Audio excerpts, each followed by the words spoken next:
I would much rather have a tiny role in an awesome movie than to be the head guy in something that's just,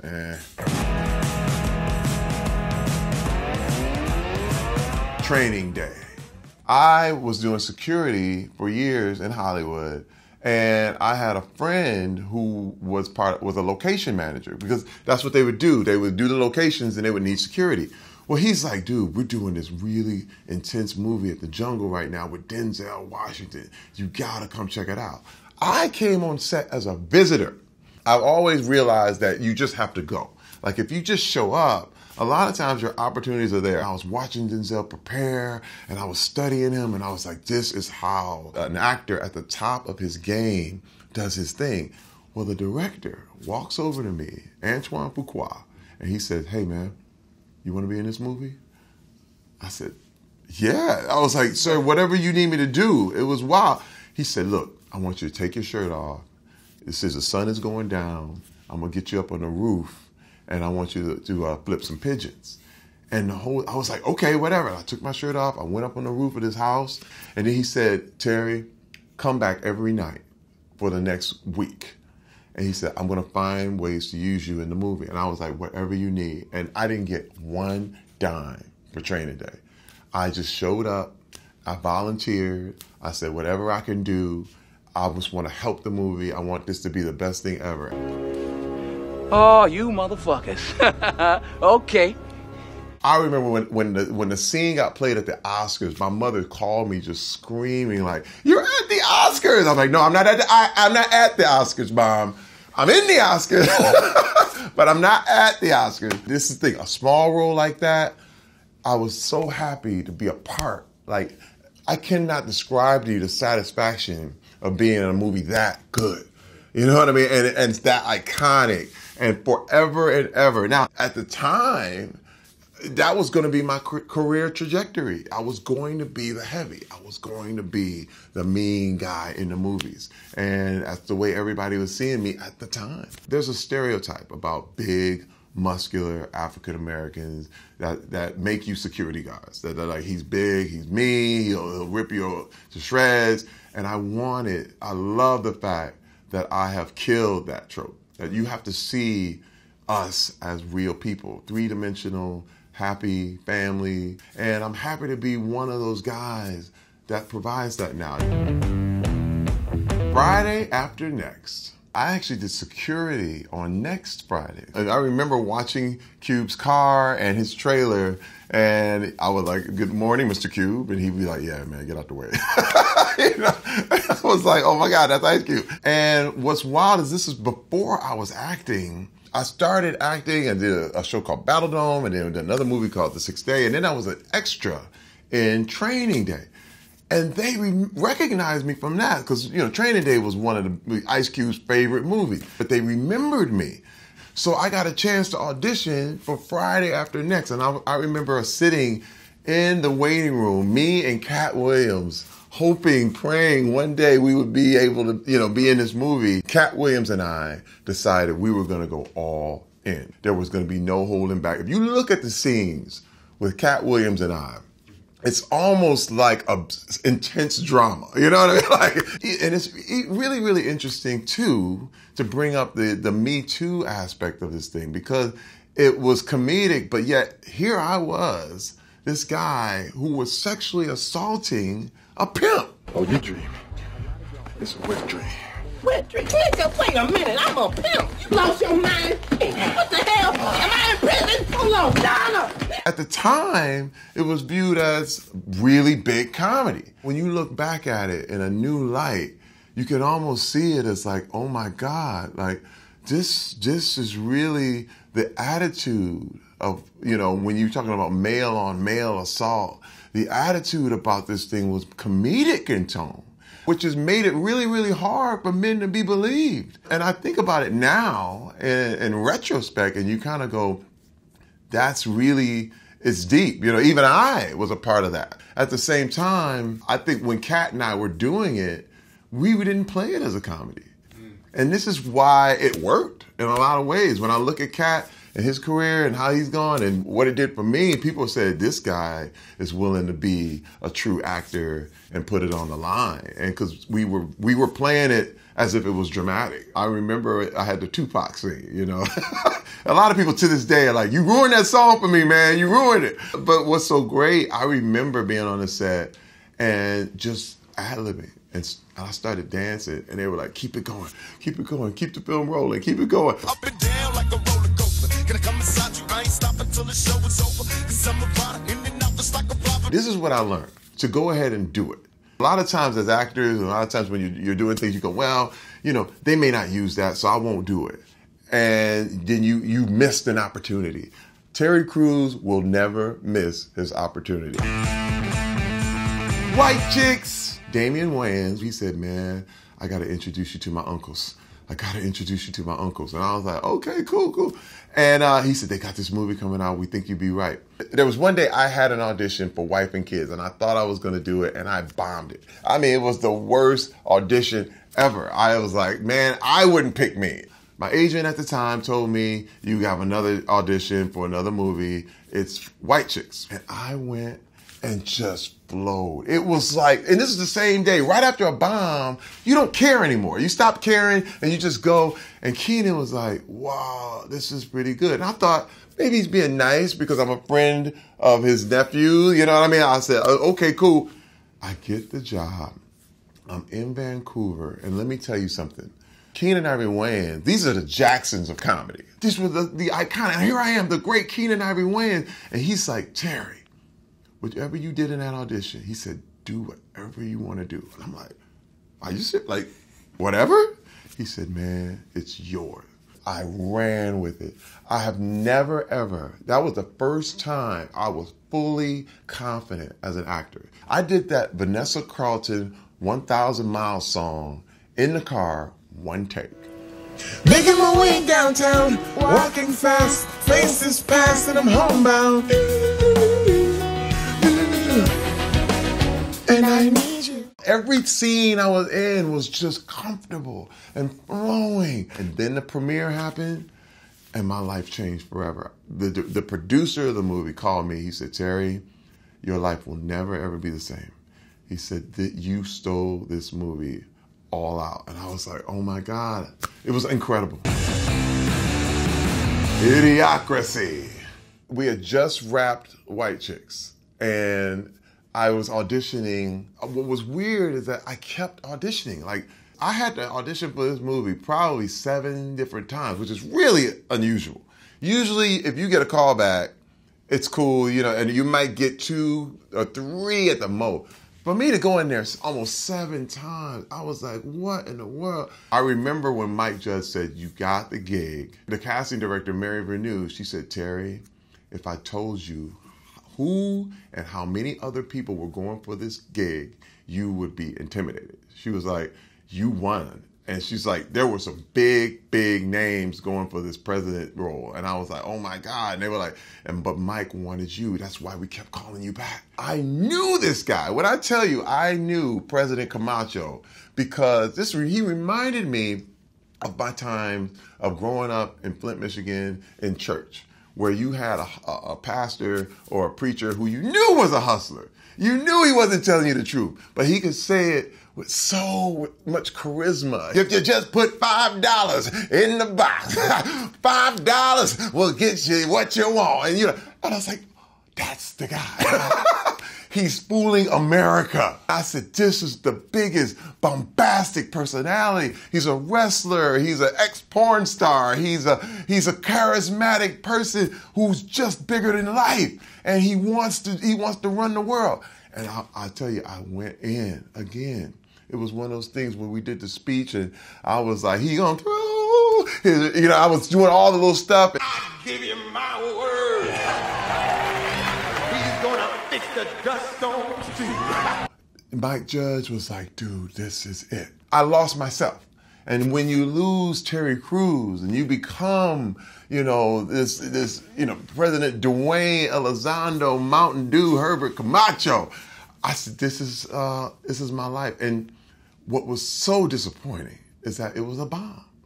I was telling everyone, this is the big one. Maya Rudolph, Dax Shepard, all these guys, Stephen Root, Mike Judge, it's going to be great. The creator of Beavis and Butthead.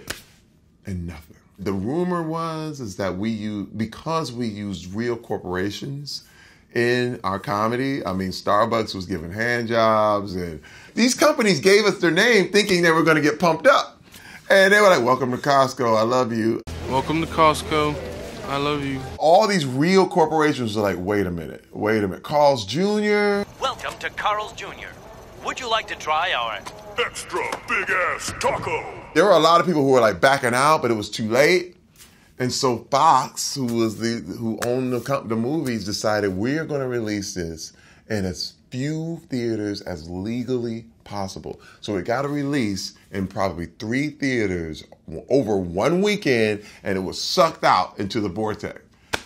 Years later, I had major stars coming up to me and going, Camacho, oh my. Will Ferrell was like, that performance blew me away. And I was like, oh my God. And people that I admired and loved for years were like, Idiocracy is my jam. The Longest Yard. I like to call The Longest Yard my revenge on the NFL. I heard that there was this new movie, Longest Yard, and I went in for other roles, and I met with the director, Pete Siegel, as where can I be? Where can I go? And they didn't know where they were going to put me. Well, they had a role for Cheeseburger Eddie. Now, originally, Cheeseburger Eddie was supposed to be 400 pounds. That was the joke. The joke was he eats cheeseburgers. He's a big guy. Adam said, wait a minute. What we're going to do, we're going to make you Cheeseburger Eddie, but you're going to be in shape. In fact, it's like cheeseburgers make you more muscular. He was like, and you are going to be hustling this cheeseburger, this McDonald's, this contraband in our prison. And now let me tell you, this is the biggest production I had ever been on to date. You had wrestlers from the WWE, you had comedians, Chris Rock, and you had all these stars. Here I was in Santa Fe, and I'm like, oh my God, I am Cheeseburger Eddie. I remember putting on my little knit cap, and I tilted it to the side, and I knew that's who I am. When I started pulling those cheeseburgers out, and I saw the reactions from everyone, and the way that I treated, because again, I never treated like it was a comedy. I was really like going at it as if I am in prison, and this is as good as cocaine or drugs or a woman. You want a little taste of the outside.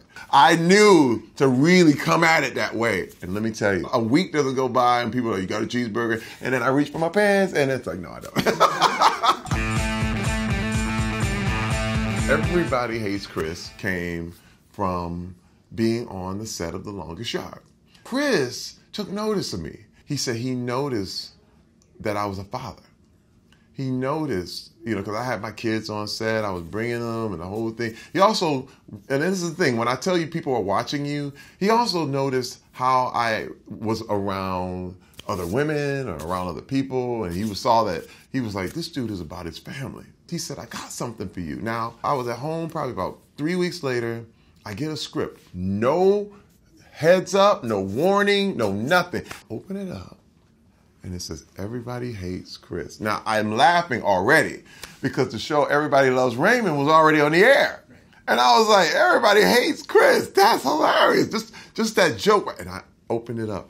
It was one of the funniest things I have ever read in my life. 30 pages of pure gold. And I was like, oh my God, now I wanted it. I was the first guy hired on that show. Everybody Hates Chris took over that year. The buzz was good. Everything was great. And it was 4 wonderful seasons of being this wonderful African-American dad. I, Julius, am the only character named after a real family member because that's how much Chris's dad meant to his comedy. And I mean, to play such an iconic character in his life and for him to trust me with that. Chris has other brothers and sisters that are like, man, thank you. Thank you for representing our dad the way you did. I mean, I get a little choked up. These are real people we're talking about. His father died before he could see all of his success. And when I look at Everybody Hates Chris now, I'm beyond proud. The Expendables. The Expendables, the first movie, was supposed to be direct-to-video. You gotta understand where Stallone was at the time. He was trying to get this thing done. They're like, dude, you're in your 60s. How are you gonna do an action movie? All the studios turned it down. So Sly starts calling people. And he starts getting the buzz going. And this is also in the first days of getting viral energy on the internet. So what Sly started to do was tweet out, how would you like to see me, Arnold Schwarzenegger, Bruce Willis, in a movie together? And the internet went crazy. And then he called me. Now, I was probably the fourth choice in the movie, to be honest. But I don't care. Fourth in the world is okay. To me, I was like, and I got a call, and I met Sly in his office, and he was like, hey, what's up, Terry? How you doing, man? Look, I need you for this movie, right? We're going to do this thing. And I'm thinking it's an audition. He's telling me, we're shooting in about 3 weeks, and be ready. And I'm going, I'm in the movie. And he was like, yeah, you're in the movie. What are you talking about? Here you go. We get ready in about 3 weeks. Get your bags back. I'm like, okay. So there I am. I'm in Brazil. Jet Li comes in. Jason Statham comes in. Randy Couture. Dolph Lundgren. Oh my God. Bruce Willis, Arnold Schwarzenegger, and Sly. And here I am. And it took over. I remember when the summer it came out. It was so manly. People were like, be careful, you're going to get pregnant if you watch this movie. It was like the manliest manly movie of all time. When I was on the movie set, I was very disappointed. I remember I didn't feel like I was being used enough. I wanted to do more. And they were like, nope. And I got a bad attitude.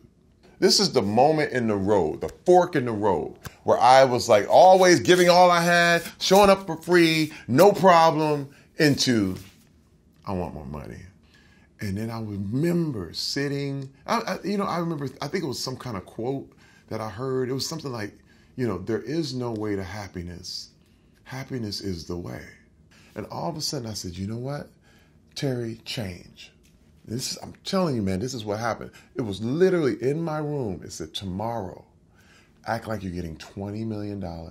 I started to shift my attitude. When people go, hey, Terry, I go, hey, how you doing? How are you? Hello, everybody. What do I need to say? And they say one line. I would say my line and give my all, just like I did when I started out, just like on training day. All of a sudden, Sly started to notice. And let me tell you something. He rewrote the script. The script, in the original script, there was no tunnel scene. He rewrote the script. He said, Terry, you're going to save my life. And I remember coming through that tunnel with my big, AA-12 shotgun, and I was boom, boom, boom, boom, boom, boom. And I end up saving the whole crew. It's one of the iconic moments in the movie where everybody, literally, when I watched it in the theater, guys were jumping up like, yeah, And he gave me a moment. I killed maybe 30 people at once. Probably in the course of like 10 seconds. I killed like 45 people. And then I said the iconic line, remember this shit at Christmas. People were like, yeah. And I was like, all because I shifted my attitude. And I changed my trajectory. I think everything could have went wrong at that time in my life, that fork in the road, but it didn't. Then I learned forever and ever, be the solution. Don't be the problem on the set. Don't be the issue. Because you know what? The job is hard enough. You know what I mean? And you don't need to be the one making things harder. And I knew that was going to be my key, and it sure was. Expendables was a giant hit, and it made me truly a worldwide star. Bridesmaids. Wow, that one, Judd Apatow, Kristen Wiig, got a call because they were like, hey, we're looking for this fitness trainer, and we got this joke here we want to do. And it was a one-day thing. I am a Kristen Wiig fan. We actually did an episode of Drunk History together. Everything she does, she goes. And see, I can respect that because I'm the same way. She does her comedic things as if she was doing drama. And when we were able to do this stuff in Bridesmaid and Maya, we just started ad-libbing. and just started going. And they're over there in the tree doing their workouts, and I'm like, what y'all doing? You know, I remember the scene, how I would feel if you saw somebody jacking your workouts, you know what I mean? It was one of those cameos. Again, like I said, I would much rather have a little part in a gigantic movie. And it was gigantic. When Bridesmaids hit, I had no idea how big that would be. I mean, it was enormous. And again, I'm proud to be a part and honored to be a part of that whole thing. It's like being a part of Hollywood history. Sorry to bother you. I met with Nina Bon Jovi, who is Forrest Whitaker's producer, and they said, we're doing this new one called Sorry to Bother You with Boots Riley. Now, I've been a big fan of Boots since The Cool, and I said, let me see the script. And I started reading, and I was like, oh, let me see. This started out pretty good, and then it went off the rails. And the script went bonkers, like, oh my God. Then I was like, I have to be a part of this. He started talking about the character, started talking about what Sergio was, and here he's this uncle, and see, Oakland and Flint, Michigan are like sister cities, and I'm from Flint. I knew Sergio because he reminded me of so many people that I grew up with who had kind of traded in their dreams for the security of a factory, and all of a sudden have that factory just totally jerk you. And I was like, man, I know Sergio. I lived around Sergio. I know these guys. To be a part of this thing, it was one of those things where I was like, again, small role, but big, big impact. Let me tell you, when I got done, when we got done, I was like, dude, this is going to be groundbreaking. When I saw it at Sundance, it reminded me of the first time I saw Do the Right Thing. And you just go, man, this is going to change the game. This is the movie that's going to influence all the young filmmakers of color for the next 20 years. Brooklyn Nine-Nine. I got with Mike Shore and Dan Gore, and we had a meeting, and they said, we're doing the new Andy Samberg pilot. Now, I didn't even have a name. And I was like, oh, I love Andy Samberg, right? So this is one thing I knew. I said, Andy is the future of comedy. And I said, this is good, but there were some other things. Mike and Dan called me up, and they say, Terry, we have named the character that we want you to play in our script, Terry. So if you don't take it, you are going to feel horrible knowing that someone else is walking around with your name. I was like, damn it, you bastard! You bastards, you got me. I said, my God. That was a very wise move because you're right. I would have felt horrible knowing that this guy's named Terry and it was really supposed to be mine, you know. When we did the pilot, it felt like we had already been together 5 years. And lo and behold, we got to pick up. And then we won the Golden Globe. Now, that's a whole nother thing. Then to go 5 seasons, get canceled, and then have the internet bring you back. From the dead, the internet. The internet flips out from Guillermo del Toro, from Lin-Manuel Miranda, Mark Hamill, Sean Astin. They are flipping out like, we gotta have Brooklyn Nine-Nine back. The internet flipped. We were #1 trending all over the world, and it just made me feel so good. And then NBC picks us up 30 hours later. Hey man, listen, you gotta understand something about my life.